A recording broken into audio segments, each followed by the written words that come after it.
Hey, my Liptons. So, I wanted to come in here and do a little bit of pop culture news. Honestly, this might be my last video doing pop culture news going into next week because it's been a minute since I did a one of my Bollywood film reviews. So, I know on my community tab on YouTube I said I was going to do a Pakiza film review, and I need to do that. So this might be my last pop culture talk. Well, then again, the Super Bowl is coming tomorrow. So, you know what? After tomorrow, after Kendrick's performance tomorrow for the Super Bowl, which I cannot wait, I'm very excited. I need to get into my Bollywood bag because I feel like it's been a minute since I talked anything Hindi film TVs, Hindi movies. So I definitely cannot wait. But let's definitely talk pop culture news because there was a few news here and there after the Grammys concerning pop culture news. But before I get into this video, please subscribe to the channel. I noticed that there are definitely new subscribers. Shout out to my people from Threads. Okay, I literally been promoting my channel all over Threads. So shout out to the people. Shout out to the subscribers that came to my channel through Threads. I appreciate y'all being here. I appreciate y'all subscribing to my channel, wanting to watch my content. Even though sometimes my content can be a little bit sloppy and I can be all over the place, there's noise in the background. But, shout out to the people that continue to watch my videos. I love y'all down. So let's get into this thing. There's a few things to talk about. First, should I start with Kanye? Oh, God. No, let me start with Doechii. Very quickly, let me start with Doechii. It's not that she did anything wrong, but I'm noticing online, especially on Twitter, that people have been, I don't know, like it seems like people are accusing Doechii of being a industry plant, especially after winning the Grammy for Best Rap Album. And to me, that is so ridiculous. That is so ridiculous because the ones that are actual industry plants, and it's no shade, the Ice Spices of the world, the Sexy Reds of the world, y'all don't have that same kind of smoke for the untalented rappers that literally shot up to fame, like only being here for like 2 seconds. But Doechii, who has been working her behind off since I think they said that she's been here since like 2015, 2016. And it's like only in recent years that she's kind of getting some form of, and I still don't feel like she's even getting enough credit, like as a rapper's rapper. Like I really started paying attention to Doechii maybe like three years ago. Even back then, I feel like she still wasn't getting the mainstream push. Like Doechii is truly, truly talented. So it's just like it sucks to see people accusing Doechii of being an industry plant because, oh well, there's some people that are saying that, oh, her album didn't do well, so I don't know why she got rap album of the year. Oh, she's connected to Kendrick, that's why now TDE Kendrick, and they're trying to push her to the moon. And it's just like, isn't that what a label is supposed to do? They're supposed to push their artists to the moon. Okay, they're supposed, especially for someone like Doechii, who is a dark-skinned unambiguous black woman. It's going to be harder for her to get the kind of push in this industry as it is for this very, colorist, racist industry. So, of course, like, whatever tools that she needs, first of all, Doechii is already working twice as hard to even get a little bit of the recognition that the Ice Spices of the world, Sexy Red is a whole different conversation, but Sexy Red, Cardi B, Lotto, Glorilla. So, and I also hear the things that, Doja Cat the same thing. It's like, let Doechii get her shine. Let Doechii get her shine. Let her get her shine. And it's like, at the end of the day, it is what it is. If her album didn't do well, so fucking what? To me, I feel like sometimes people are harp on like sales way too much. Like I feel like people are not really listening to the albums for the music, for the substance. They're looking at sales and what sells and blah blah blah blah. And it's just like, I'd rather have an album that sounds amazing, the substance sonically it sounds well, and it not doing well, than to have an album that did astronomically well, but the album sounds like trash. But y'all only supporting the artist because, I don't know, like y'all like the artist's personality or something like that. Like at least Doechii's out here giving us substance. She's giving us bars. Like, she's a really good rapper. And not only that, she can sing really well. Like, Doechii's an overall artist. So it sucks to see people accusing Doechii of being an industry plant when, one, she's been here for years. It's only like in recent time, especially that song. What is the What It Is song? What It Is, what's like, that's when I really felt like Doechii was getting like, okay, like people are starting to really listen to her, like TikTok and stuff like that. But she's been here for a long time. So I hope that Doechii's not really listening to the noise that's going on social media and keeps grinding and keeps pushing. And listen, if y'all feel like, oh, y'all only pay attention to Doechii because of Kendrick Lamar, then you know what? So be it. If I was Doechii, I would be telling Kendrick, the TDE people, Kendrick and them, listen, I need to be an opener at y'all Grand National Tour. I would have absolutely push all them. If I was Kendrick, I will even bring Doechii on tour with me as an opening act. And I did see something, and I don't know. They're saying that, this could, I saw something on Twitter. I don't know how true it is that Kendrick has another big surprise for the Super Bowl tomorrow. So who knows? Maybe Doechii's one of the surprise guests. Who knows? Or maybe it's a surprise album. I don't know. But I do hope that, because, I'm going to the Grand National Tour. I'm going to go see Kendrick. But, like, I hope that Doechii opens up for Kendrick. Like, I hope he gives her that push, because I feel like she truly deserves it. She's been here for a long time. She's been grinding, and she deserves it. She absolutely deserves it. So, shout out to Doechii. I hope she's not listening to any of the bullish that's going on social media.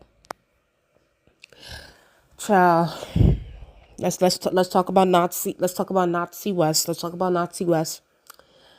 So Nazi West is out here crashing out on Twitter. Listen, I'm gonna be honest with y'all. At first, I wasn't gonna put this Nazi up on my segment. I was like, let me just talk about her just to get her out my chest and then move on. I think obviously this is Kanye. Let me be serious now. Kanye got some new music coming out, so of course he has to go on his like anti-Semitic, like he has to go on his like Nazi, like Hitler, like rant on Twitter. He's crashing out. He's saying that, oh, y'all talking about my wife being naked, but yeah, she was the most Googled person. But then again, it's like, wasn't years ago Kanye talking about he was a whole Christian and he didn't like Kim showing his body, but yet he has his new wife out here in the Grammys red carpet, literally, like, she was butt naked, like breasts, like private parts, everything was out. So it's like, which one is it, Kanye? Are you for God or are you not for God? Like, are you for modesty or are you unmodest? Are you for morals or are you immoral? So I just feel like Kanye, to me, listen, I've been stopped listening to Kanye music. Is y'all keep making Kanye, y'all keep putting him up on these blogs and things like that. So of course we have to talk about him, and that's my job to talk about it. But at the end of the day, I think Kanye will only go away and stop doing these rants if we stop paying attention to him. Like, and I said this before in a different video. I was like, can we please leave Kanye back in like 2023? Like, what is going on? So to me, I just feel like Kanye, to me, he's an attention seeker. He's a narcissist. And people keep saying this, but I don't know. I have to wait and see. But like, they're saying that the reason why Kanye is currently crashing out is because Kendrick is performing at the Super Bowl, and he feels like Kendrick is getting the attention of, I guess, destroying Drake or something like that. And Kanye has been wanting to do that for a while. Personally, I don't know. But then again, Kanye was also praising Kendrick. I saw like a small clip on Twitter that he was. I don't know. So if he's trying to ruin Kendrick's moment, clearly it's not going to work. I think people are still going to tune into the Super Bowl. They're going to still, praise him and things like that. And if anything, if Kanye just want to go against Kendrick, first of all, Kanye is not ready for that kind of smoke. Okay, so he can try, but it's not going to end well. The same way it wasn't going to end well for Lil Wayne. Lil Wayne ended up backing up, 50 steps and saying that, it's all good on the Kendrick side. The same way, Kanye better back up. Okay. So either way, child, I'm over Kanye. Next, listen,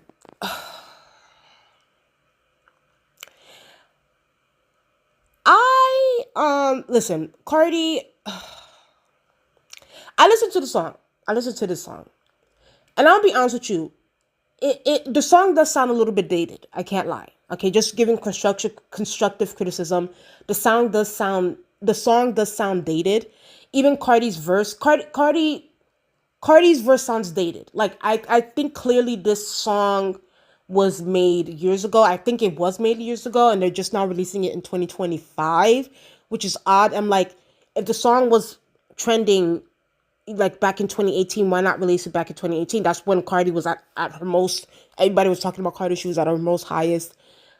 I don't know. I just feel like, and plus Cardi's verse to me was very, very short, I felt. And it was a little bit elementary for me. I don't know. I wasn't really feeling Cardi's verse. Cardi's verse sounded very elementary, sounded very dated. And Cardi did this to get some buzz. And I think obviously, because one, I think Cardi knew that this, and Partisan knew that this was gonna probably not do well. So let's just link up together, because one of the controversy of it all, with the Megan Thee Stallion and Partisan breakup, people, Megan Thee Stallion fans are gonna be like, oh my God, Cardi, why are you working with Partisan? Knowing that you're cool with Megan Thee Stallion. But then, Cardi went on another rant talking about, oh, I stay out of my friends' businesses and da whatever.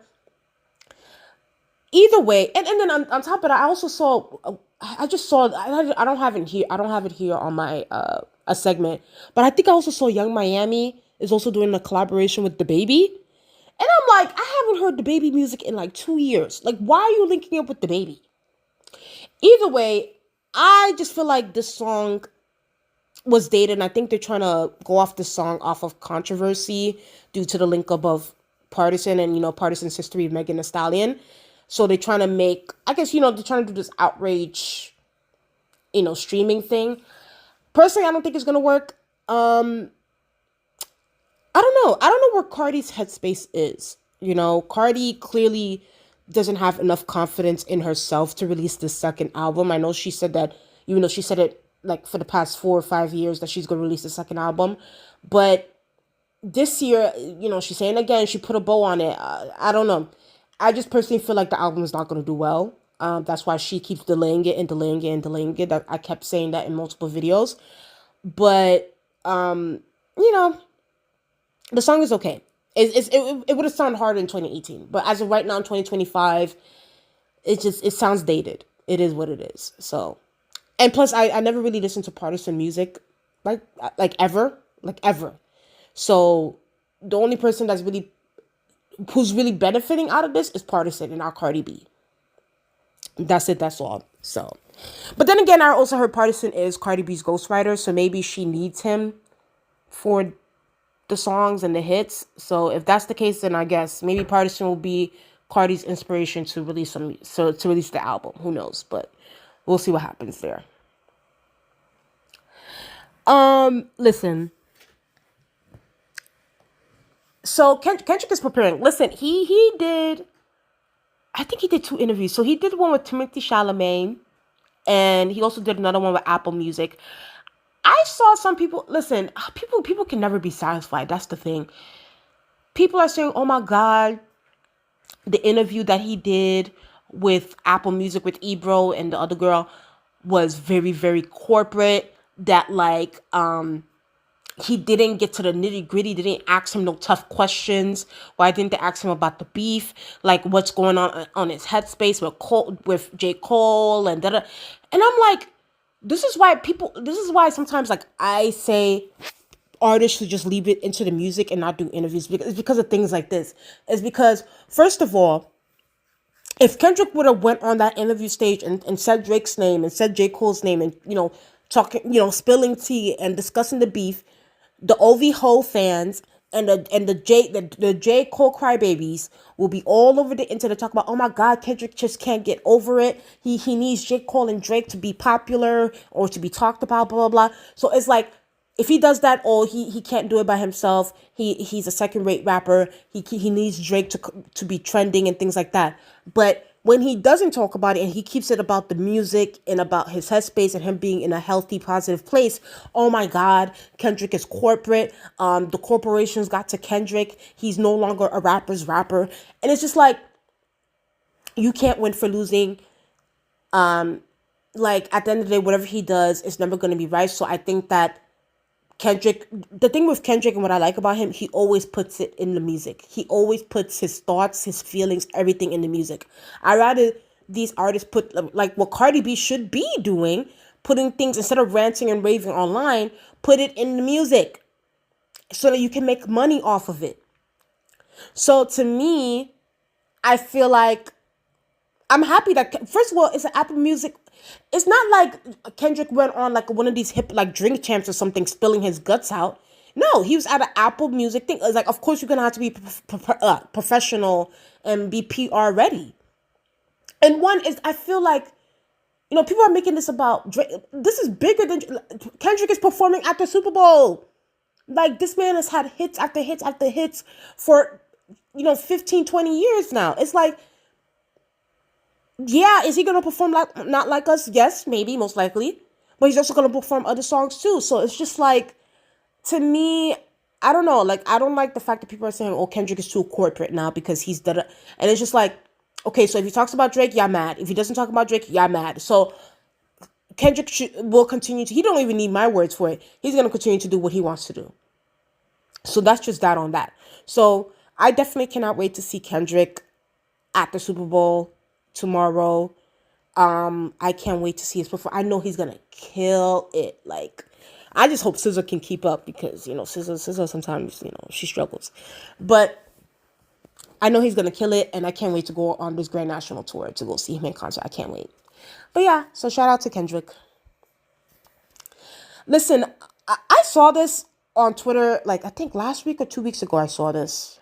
When was this? I think it was last week. Saying that that Disney reportedly is gonna work it. I don't believe this.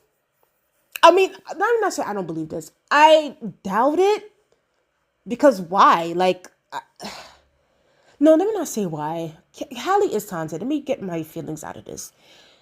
I don't know, because I just saw something else, and I shared it on my Twitter feed, about one of the shows that was based on Pharrell Williams' childhood got canceled, and Halle Bailey was on that show. And mind you, I never even heard of that show before in my life. So I don't know, like, I feel like Halle Bailey's name has not been buzzing since The Little Mermaid live action like that. Or she's literally only been trending for drama with her personal life. I don't know. I doubt that she's gonna be in anything Disney. But then again, I also could be wrong. She also has Beyonce on her corner, so maybe Beyonce is also helping her make those deals and helping her to get some deals with Disney, and maybe she's also trying to Parkwood Entertainment is trying to do a PR fix of Halle's image. So maybe they're telling Halle to go back to Disney. They're trying to get the Disney execs back to Halle's side. Who knows? So that can also be a possibility. But I don't know. As of right now, I doubt this rumor. We'll just have to wait and see what because it will have to be a singing project. Like, it have to be something like that. Because other than that, I don't know what else Halle could be doing with Disney and things. So, but yeah, we'll just wait and see what happens with this news. Is this the last topic? Oh no. Listen, Irv Gotti passed away. So I'm not gonna lie to you guys, I was very shocked hearing this news. I heard about it months ago that because even before that, when he went on Drink Champs for the second time by himself, he said that, he definitely looked slower. It looked a little bit more sickly because I believe he had diabetes. So, and he definitely looked slower. And then a few months back as well, I think Whack 100 was the one that said that he had a stroke, allegedly. And I was like, oh, like, I had no clue. And then on top of that, there was like a lawsuit against Irv Gotti. So I had a little bit of news, little bit of nuggets here and there. And then this news comes out. I'm not gonna lie, I was shocked to see this. I was shocked to see, because 54 is very young. Like, I'm not even gonna sit here and act as if 54 is not young. It's extremely young. And Irv, I cannot lie, for the Liptons that have been here for my day ones, I know there gonna be some Liptons that remember this. Like, anytime I've talked about Irv Gotti on my channel, I can't lie, it's always been in a negative light because of the way he has carried himself literally for like the past 2 years. Irv Gotti, anytime he has done an interview, specifically on Drink Champs, he has always disrespected, degraded Ashanti, which I absolutely hated. I hated the way he talked about her. I hated the way how he described her. And from what I'm hearing, especially from what Ashanti said, like, they had to cut some parts out of the interview because it got extremely disrespectful on that interview. So anytime I've talked about Irv Gotti on this channel, it's really been me roasting him. Like, I've really like gone off on him, cursed him out for the disrespect, like, towards Ashanti. And I didn't, it wasn't appreciated. I didn't appreciate it. And clearly, Ashanti was very hurt by what happened because one, her quote unquote brother, Ja Rule, didn't defend her during that interview. And it was just a pile on Ashanti. And I felt like, Irv clearly was very, very bitter and very egotistical and felt very narcissistic with the way that he was coming across. So even though, yes, he has passed away and, death is never easy, I'm not going to really change my feelings towards Irv. I think that sometimes people truly need to think about the way they, especially like if you feel like people are going to remember you, like, what's the saying? Either you die a hero or you live long enough to become the villain. And I think, especially towards the latter years of Irv's life, he's truly, we got to be honest, like, he was bitter, like, he was mean and a bully. So to me, I just feel like, unfortunately, there are going to be some people who are going to see Irv in a negative light, especially for the way that he carried himself. Yes, did he do amazing things for the culture, for the industry, for certain artists, DMX, Jayz, all these different people? Of course. But Irv surely did not carry himself, especially towards the latter years of his life, in that way. Someone that was a legend, someone that was an icon, that created an empire. So obviously, yes, I feel bad for his family. I feel bad for his children, because they lost a father. But as far as like my feelings personally towards Irv, I think it still stays the same. But I'm also not going to throw the baby out with the bathwater. He's also done a lot for hip hop, so, and for R&B and so forth. So, and while, yes, I don't appreciate the disrespect that he gave to Ashanti, I also know that, yes, he was very instrumental in Ashanti's career, as well as Ja Rule and so many others. So, and Fat Joe and so forth. But yeah, like, I think, it's unfortunate what happened and how he passed away. It's so young. 54 is so young. But, people need to, this also goes as a message to take care of your health. Like, people need to, especially men, men need to go get checked. Like, not, obviously diabetes, but like, prostate cancer is also something that, men die, go get checked, go to the doctor, always take care of your health, so yeah, it's very unfortunate what happened here. And it's unfortunate towards like the latter years of Irv's career and what happened there. So, but yeah, I definitely feel bad for his children. I think this is the last topic. Oh no, sorry, I keep saying this is the last topic, but I do want to talk about something very important towards the end. Listen, I saw this I saw this on Twitter. Listen, you streaming platforms, y'all want to keep raising up the price, raising up the price, thinking that people are not going to unsubscribe, people are not going to cancel their subscriptions. Y'all keep playing these games.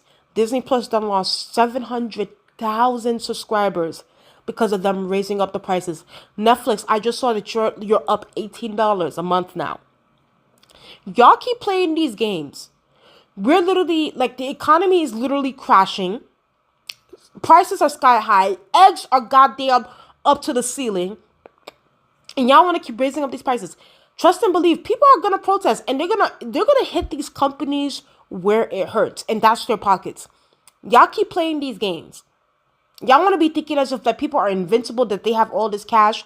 Instead of y'all taxing the rich, y'all want to be out here telling working people to be out here paying all kinds of, acting as if we're millionaires. And Netflix, I'm gonna be honest with you, y'all are next, because Netflix really started off as like the people's streaming service. Like when I really think about it, it started off as the people's streaming service. Like, it was like, I think at the time it was like, what, $5, $6 a month? How do you go from that to $18 a month? How does that even happen? So to me, I feel like these streaming services, they're gonna have to tread lightly, because people are tired, and we're also watching our pockets too. We gotta look at, okay, nickel and dimes. We got groceries to pay, we got bills to pay, and a streaming service will not be one of them. So I truly hope Netflix is really watching what's going around, and not just Netflix, HBO, Hulu, Paramount Plus, Discovery Plus, all y'all. Like, I've even had to make some cuts too. I had to gut some streaming services too, because I got tired. I'm tired of paying all these streaming services. So Disney Plus, I don't feel bad for y'all. Y'all have enough money. I don't know why y'all charging y'all subscribers freaking 15, damn near $20 a month. That is crazy. Either way, don't feel bad for them. Lastly, I do want to talk about this because I saw this on Threads. Shout out to Threads. I really like Threads. Like, I just created an account not that long ago, and the algorithm is very positive. Everybody's just like, share your YouTube channel, share your Instagrams. It's very nice. Like, it feels very refreshing on Threads compared to like Twitter. Sometimes Twitter can be very negative sometimes. So Threads feels like very refreshing, and I hope it stays this way. But I saw this from this person on Threads. It says, very unpopular opinion, sex scenes do not belong in movies. And this is what I wrote.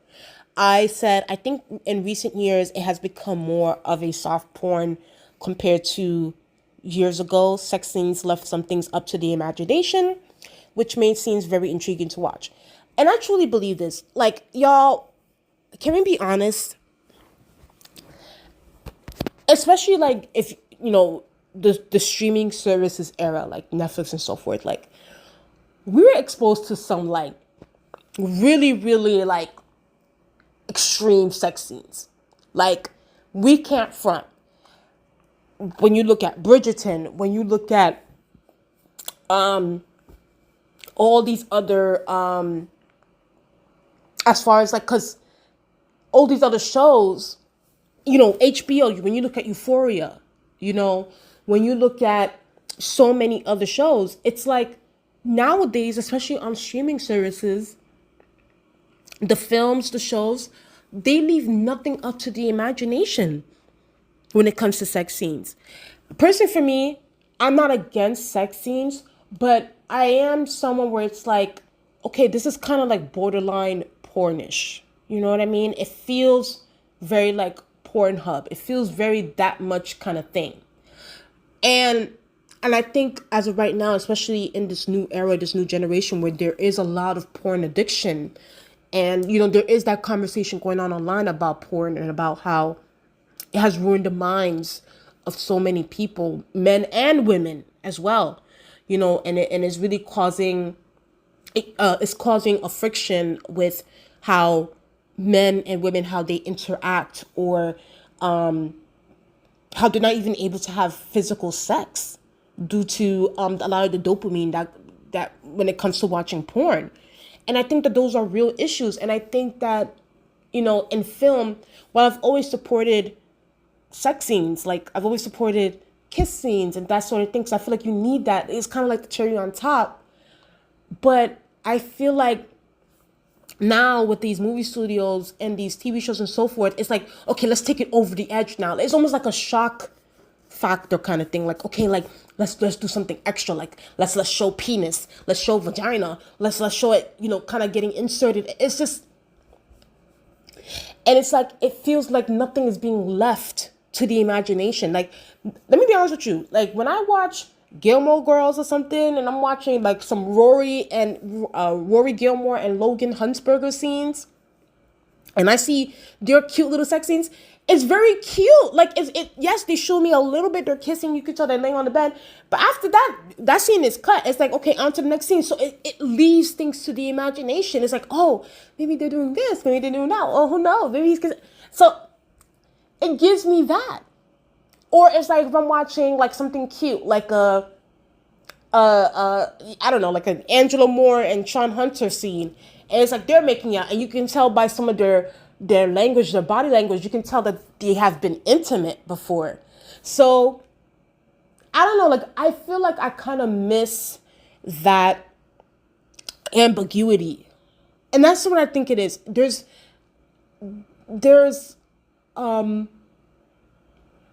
There's no more ambiguity in sex scenes now. I feel everything is like anything goes. Like it just seems like, oh my God, like we've seen this before. Like it's like, oh, boom, boom, boom. Like let's just, everybody just, pegging each other in the act. Like it's always that. And I don't know. I think I kind of miss the days where they gave us a little bit. They didn't give us too much. They didn't expose us to everything. And I think too that, being in now, especially in this generation where porn addiction is a real thing, like sex addiction, is a real thing. And I think that it's okay to have these conversations about how sometimes film and TV shows also contribute to that addiction, So, because there are people that probably want to imitate that or want to, also do the same thing, predictive programming kind of thing. So, but anyway, y'all, that's just my thoughts on that. Please tell me what you guys think in the comment section below. Please like, comment, and subscribe to the channel. Let's get up to 1,000 subscribers, and I'll talk to you guys later. Bye.